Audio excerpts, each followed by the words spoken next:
Hi guys, welcome back to the Pharma Daily and a very very happy new year.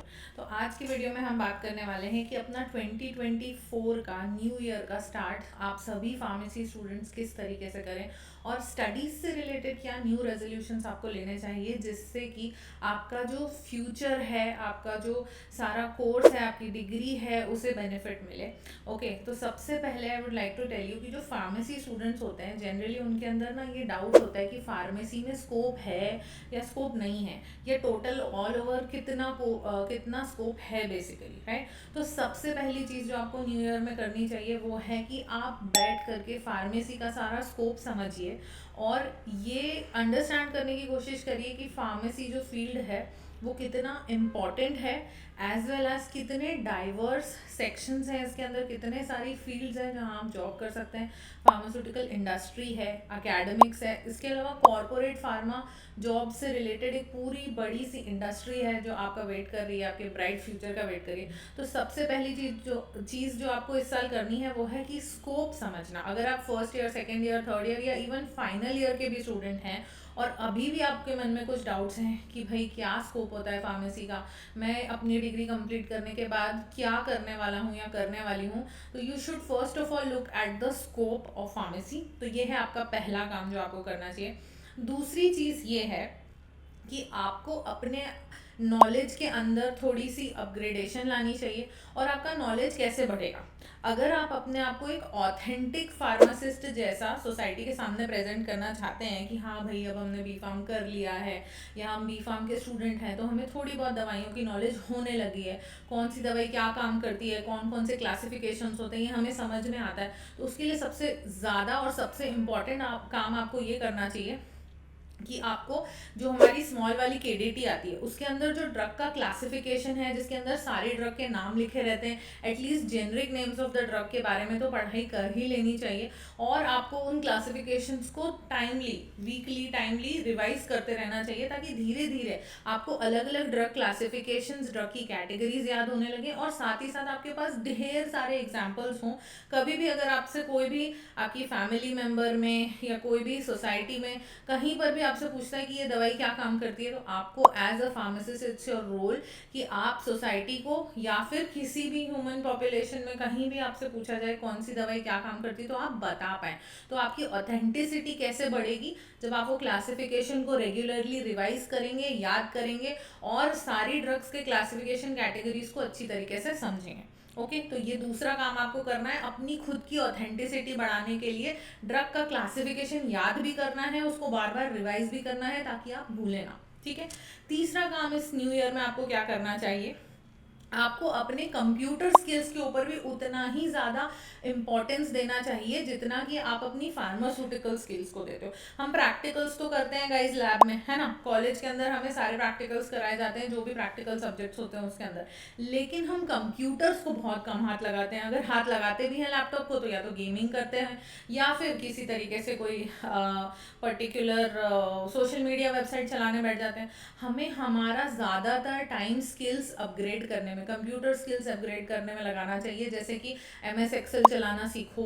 इसके अलावा बहुत सारे dashboards और बहुत सारे ऐसे नए टूल्स आ गए हैं जैसे पावर BI, टैबल्यू, जो आपको सीखने चाहिए, जो आपको अपने करियर में और जॉब लाइफ में बहुत ज़्यादा काम आने वाले हैं। ठीक है, बहुत सारे ऐसे सर्टिफिकेशन कोर्सेज भी होते हैं जो आपको करना चाहिए जिससे आपकी जो कंप्यूटर स्किल्स हैं, स्पेशली MS ऑफिस जो है, प्रेजेंटेशन कैसे बनाना है, वर्ड डॉक्यूमेंट के सारे स्किल्स, एक्सेल के सारे स्किल्स आपको आने चाहिए। This is the bare minimum जो इंडस्ट्री आपसे चाहेगी या एक्सपेक्ट करेगी, राइट। तो these are the things that you should work on इस पर्टिकुलर न्यू ईयर में।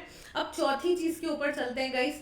आपको अपना लिंक्डइन प्रोफाइल अभी से बना के रखना चाहिए। ओके, अगर आप even if you are a first year student of B Pharm और second year student of B Pharm, it is not too early for you. Okay, बहुत सारे लोग ऐसा बोलते हैं कि अरे अभी से क्या करोगे लिंक्डइन पे, बट जब तक आप लिंक्डइन पर जाओगे नहीं तब तक आप सीखोगे कैसे, वो कैसे चलता है, उसका मैकेनिज्म क्या है, वो पर्टिकुलर प्लेटफॉर्म किस चीज़ के लिए बनाया गया है।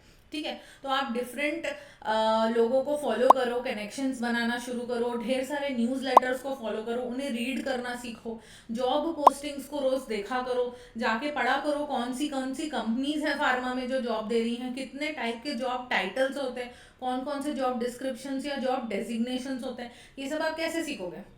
by making a profile on LinkedIn. And why only on LinkedIn? You should be on naukri.com, Indeed jobs, everywhere, all the different kinds of platforms जहाँ से आप अपनी जॉब हंट कर सकते हो। आपको अभी से उन पे प्रोफाइल बनानी चाहिए ताकि आगे चल के आप उसे अपडेट करते जाओ, और जब आप एक्चुअली पास आउट होने वाले हो और आपकी जॉब लगने वाली हो, तब आपके पास ऑलरेडी एक पूरी स्ट्रैटेजी हो, एक पूरा रोड मैप हो कि किस तरीके से आपको सीक्वेंशियली अपना जॉब हंट करना है। Okay, so this is the fourth thing.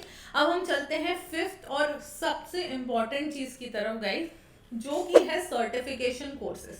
आपको ऐसा लगता होगा कि भाई मैंने बी फार्म कर तो लिया, मेरे पास डिग्री है, अब मुझे क्या ज़रूरत किसी सर्टिफिकेट कोर्स की, लेकिन ये बहुत ज़्यादा इम्पॉर्टेंट है कि आप किसी ना किसी स्किल बेस्ड लर्निंग के ऊपर ज़रूर फोकस करो, चाहे वो फार्माकोविजिलेंस हो जो कि आजकल बहुत ज़्यादा पॉपुलर है, क्लिनिकल रिसर्च हो, रेगुलेटरी अफेयर्स हो। By the fourth year of B Pharm when you are passing out, you should have some और the other kind of certification courses या फिर skill based learning courses certificate with you in your resume, जिनको आप mention कर सको as your certifications और as your achievements.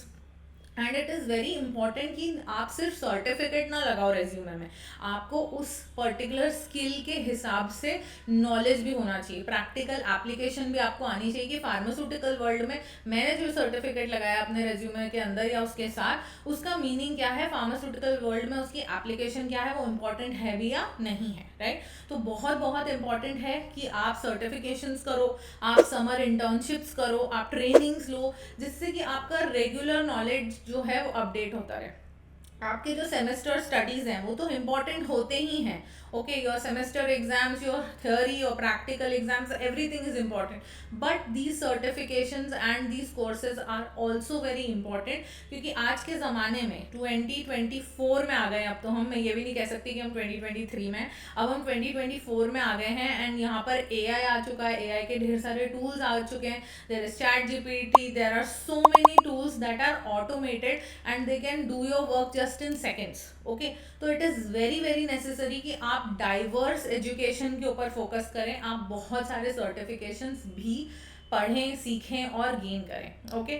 So guys, if you really think that this matters and these are the things that you should be doing in your new year, please comment down. And also I'm going to send some of the description inside the description box, I'm going to send some of the important links जो आपके बहुत ज़्यादा काम के होंगे as a student. तो that's it for today, यही मुझे आपसे शेयर करना था, and a very happy new year again. See you in the next video, bye.